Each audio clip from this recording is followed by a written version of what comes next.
Today we're going to be looking at the ignition system on this 2018 Hyundai Tucson with the 2.0 liter. This ignition system is the coil and plug, and the coils are located underneath this cover, and they're all located in a row right there.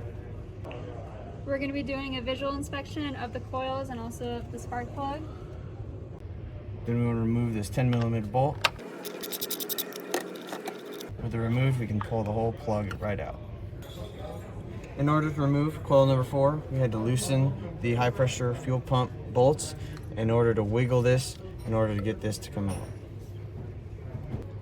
To remove the spark plug, we're going to use our 16mm socket made for spark plugs. We're going to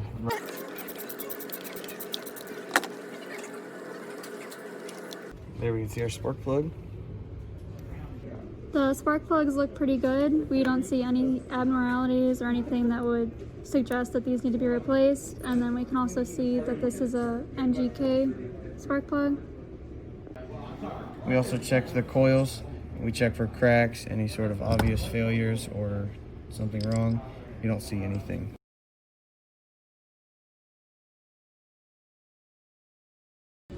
We're going to be checking the resistance of each coil.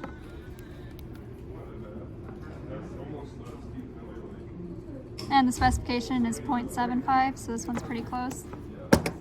And for the second one, it's 0.7.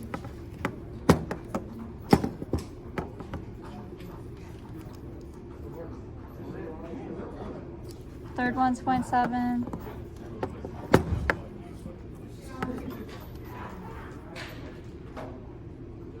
And the fourth one's also 0.7. So they're all within the same range. Now we're going to be checking the secondary resistance of the coils.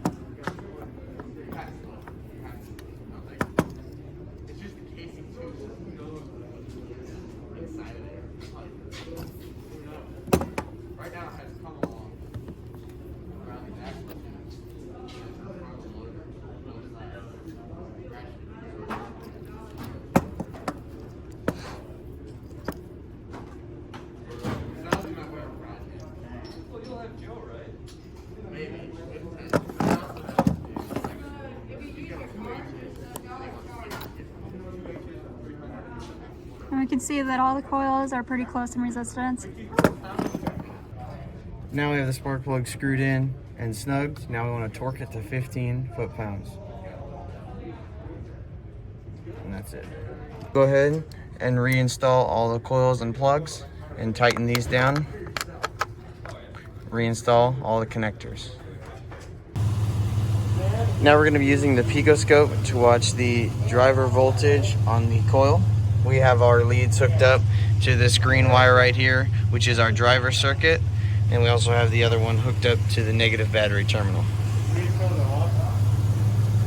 Now we're going to start the vehicle to get the scope pattern on the picoscope.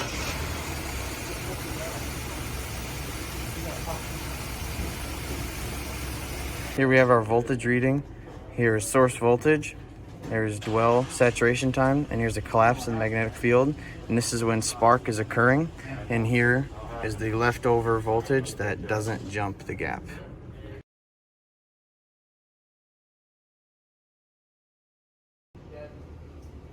We took this coil of wire and we wrapped it around the ignition coil, and then we connected the picoscope to each end, and then we were able to get the signal on the picoscope. Just from a cheap coil wire. Just from the coil of wire, we're able to see the dwell time, the spark, and where it's present, and the oscillations. On the picoscope, the blue represents the crankshaft scope pattern, and then the red is the ignition coil pattern. And to get the ignition coil, we were able just to wrap a coil of wire around the ignition coil, and we were able to get the signal. All right, here we can see our waveform. Here's the missing tooth on the crankshaft, and here's where number 1 cylinder's firing. So as RPM increases, our timing will advance.